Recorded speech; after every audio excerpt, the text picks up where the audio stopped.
novembre 1978, 14h37. La main de François Besse transpirait tandis que ses doigts se refermaient autour du Beretta caché sous son manteau.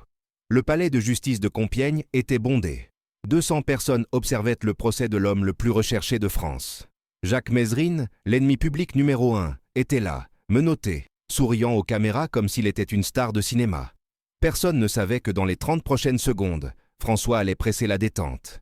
Personne ne savait que l'arme était vide. Et personne n'imaginait que tout cela faisait partie du plan le plus audacieux de Mézerine. Un plan qui ne visait pas à tuer qui que ce soit, mais à envoyer un message qui résonnerait dans toute la France. Pour vous et pour moi, pour le gouvernement français et pour la police. Le message était simple. Vous ne pouvez pas m'enfermer, vous ne pouvez pas me juger, et vous ne pourrez définitivement pas m'arrêter. Pour comprendre ce qui s'est passé cet après-midi-là au tribunal de Compiègne, il faut comprendre qui était Jacques Mézerine en 1978. Ce n'était pas simplement un criminel de plus. C'était une légende vivante, un fantôme qui terrorisait la police française depuis plus d'une décennie.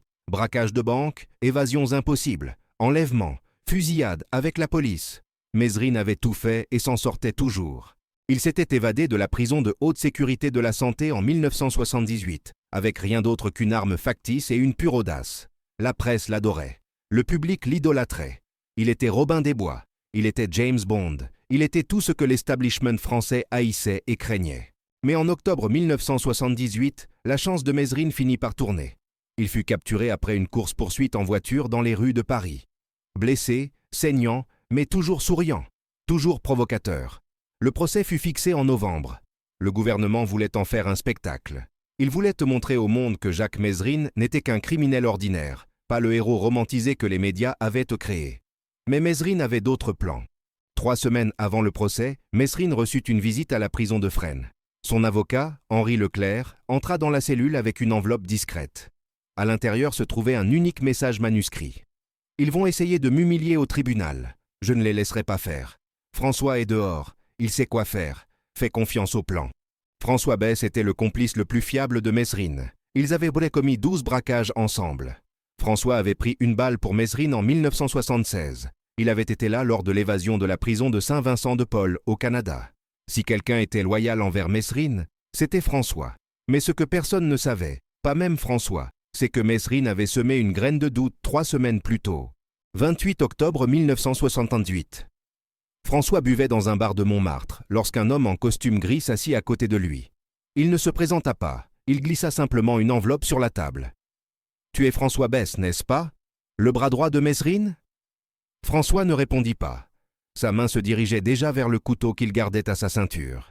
L'homme leva les mains. « Je ne suis pas de la police, je suis un messager. Mézerine veut que tu saches quelque chose. Le gouvernement prévoit de l'exécuter. Pas au tribunal, pas en prison, mais pendant le transfert. Ils feront passer ça pour un accident. Une fusillade. Légitime défense. » François connaissait Mézerine assez bien pour savoir que c'était possible. Le gouvernement français était désespéré. Mézerine les avait humiliés à répétition. Il avait fait passer la police pour incompétente, le système judiciaire pour faible. Il voulait qu'ils disparaissent.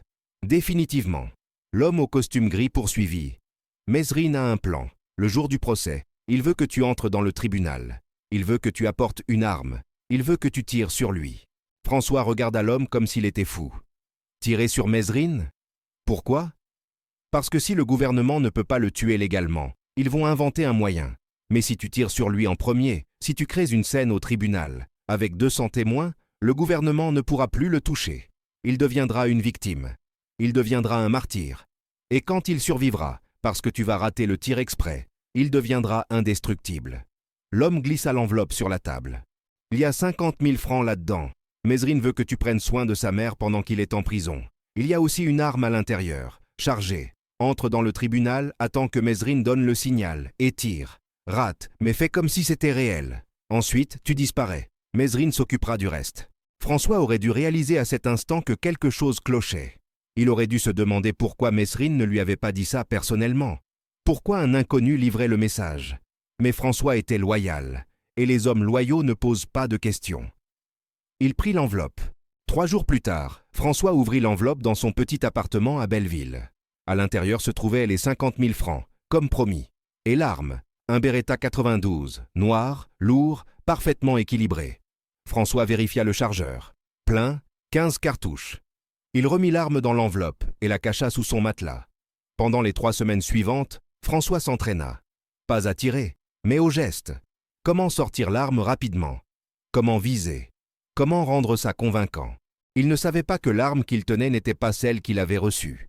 Car pendant que François s'entraînait, Mesrine exécutait la partie la plus brillante de son plan. Mesrine n'avait pas envoyé cet homme en costume gris. C'était la police française qui l'avait fait. Plus précisément, le commissaire Robert Broussard, l'homme obsédé par la capture de Mesrine. Broussard avait entendu des rumeurs selon lesquelles Mesrine préparait quelque chose pendant le procès. Il ne savait pas quoi, mais il connaissait Mesrine assez bien pour savoir que ce serait audacieux. Alors Broussard conçut son propre plan. Il enverrait un agent déguisé auprès de François. Il planterait une arme. Il laisserait François essayer de tirer sur Mesrine au tribunal. Et puis, quand François presserait la détente et que rien ne se passerait parce que l'arme serait sabotée, Broussard arrêterait François sur le champ. 2 problèmes réglés d'un coup. François en prison, Mesrine démoralisé. Mais Broussard commit une erreur. Il sous-estima Mesrine, car Mesrine avait prévu exactement cela. Mesrine savait que la police écoutait ses conversations en prison. Il savait que ses visiteurs étaient surveillés. Il savait que tout plan qu'il ferait serait intercepté. Alors il fit l'inverse. Il ne fit aucun plan. Il attendit simplement que la police en crée un pour lui, et ensuite il utiliserait ce plan contre eux. Une semaine avant le procès, Mesrine envoya un vrai message à François, pas par un avocat, pas par un messager, mais par quelque chose que la police ne penserait jamais à surveiller. La sœur de François, Marie, travaillait comme femme de ménage à l'hôpital où Mesrine était soignée pour ses blessures. Elle avait accès aux zones restreintes. Pendant l'une de ses rondes de nettoyage, elle trouva une note cachée dans un plateau repas.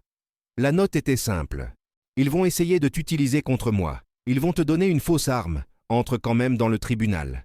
Presse la détente. Laisse l'arme échouer. Et ensuite observe ce qui se passe. Fais-moi confiance, frère. Jacques. » François lut la note 3 fois, puis il la brûla. Il ne comprenait pas complètement ce que Mesrine préparait, mais il lui faisait confiance. Si Mesrine voulait qu'il entre dans le tribunal avec une fausse arme, alors c'est ce qu'il ferait. 18 novembre 1978, 14h00. Le procès de Jacques Mesrine commença pile à l'heure. Le palais de justice de Compiègne était plein à craquer. 200 personnes occupaient tous les sièges disponibles. Journalistes, curieux, familles de victimes, policiers en civil.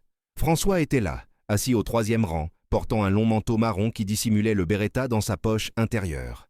Mesrine entra menotté, escorté par 6 gardes armés. Il portait un costume bleu impeccable, les cheveux parfaitement coiffés. Il avait plus l'air d'un homme d'affaires que d'un criminel. En passant dans la foule, ses yeux croisèrent ceux de François une fraction de seconde. Pas de signe de tête, pas de geste évident. Juste un regard. Une compréhension. Le juge commença à lire les accusations. 39 crimes, 8 meurtres, 21 braquages de banque, 5 évasions de prison, 3 enlèvements. La liste dura 15 minutes. Mesrine écouta tout avec un léger sourire aux lèvres. Quand le juge lui demanda enfin comment il se déclarait, Mesrine se leva. « Innocent » dit-il, sa voix résonnant dans la salle. « Innocent d'être ordinaire, innocent d'accepter un système qui écrase les faibles et protège les puissants. Innocent de m'incliner devant vous. » La salle explosa en murmures. Le juge frappa son marteau. « Ordre, ordre dans la cour !» C'est alors que François se leva. Sa main glissa à l'intérieur de son manteau. Il sentit le métal froid du beretta. Il commença à avancer vers l'avant de la salle. Personne ne le remarqua au début. Les gardes étaient concentrés sur Mesrine. Les journalistes griffonnaient sur leurs carnets. François arriva à 5 mètres de Mesrine, puis à 3 mètres. Il sortit l'arme. L'un des gardes le vit. Arme, arme. Mais avant que quiconque puisse réagir, François avait déjà pointé sur Mesrine et pressé la détente. Clic. Le son du percuteur frappant une chambre vide résonna dans le tribunal. Silence absolu. 200 personnes se figèrent. François pressa à nouveau la détente. Clic. Rien. Clic. Clic. Clic. Il vida tout le chargeur. 15 tentatives. 15 échecs. Et puis Mesrine fit quelque chose que personne n'attendait. Il se mit à rire. Pas un petit rire nerveux, mais un éclat de rire profond, authentique, qui emplit tout le tribunal. « Vous voyez ça ?» cria Mesrine, se tournant pour faire face aux juges, aux gardes, aux journalistes, à tout le monde. « Vous voyez ce que fait votre gouvernement ? Ils n'ont pas le courage de me juger vraiment, alors ils montent un théâtre. Ils plantent une fausse arme chez mon ami, en espérant qu'il me tuera pour eux. Vous appelez ça la justice ? C'est de la lâcheté. » Le tribunal sombra dans le chaos. Les journalistes se ruèrent vers les téléphones. Les gardes saisirent François, mais il ne résista pas. Il laissa simplement tomber la fausse arme par terre. Le juge frappait son marteau sans arrêt, criant pour obtenir l'ordre, mais personne n'écoutait. Et Mesrine? Il resta là, toujours souriant, menotté, entouré de gardes armés, mais d'une certaine façon, à cet instant, il était l'homme le plus puissant de la salle. Parce que Mesrine venait d'accomplir l'impossible. Il avait transformé sa propre tentative d'assassinat en victoire. Il avait exposé le complot du gouvernement contre lui. Il était devenu à la fois la victime et le héros. Et il avait tout fait sans tirer un seul coup de feu. Ce soir-là, l'histoire fit la une de tous les journaux de France. Le Monde, Le Figaro, Libération, tous titraient la même chose. Complot du gouvernement révélé au procès de Mesrine. La police accusée de tentative de meurtre. François fut arrêté, mais libéré 48 heures plus tard faute de preuves. Après tout, il n'avait réellement tiré sur personne. L'arme était fausse, et il n'y avait aucun moyen de prouver qu'il le savait. Le commissaire Broussard fut forcé de prendre sa retraite. Sa carrière se termina dans la disgrâce. Le procès de Mesrine fut reporté de 6 mois. Et quand il eut enfin lieu, Mesrine fut condamné à 20 ans de prison, mais le jury recommanda la clémence. Le public français, désormais plus fasciné par lui que jamais, lança des pétitions pour sa grâce. Mesrine ne purgea jamais cette peine. Le 2 novembre 1979, il fut tué dans une embuscade policière à Paris. 21 tirs. Aucune chance de se rendre. Le gouvernement avait enfin fait ce qu'il n'avait pas réussi à faire au tribunal. Mais même dans la mort, Mesrine gagna. Car l'histoire qui se répandit ne fut pas celle d'un criminel abattu par la police. Ce fut celle d'un homme qui avait défié le système jusqu'au bout. Un homme qui avait transformé sa propre tentative d'assassinat en triomphe. Un homme qui jouait aux échecs pendant que tous les autres jouaient aux dames. François vécut jusqu'en 2013. Il ne donna jamais d'interview sur ce jour au tribunal. Mais peu avant sa mort, il dit une chose à son fils qui vaut la peine d'être retenue.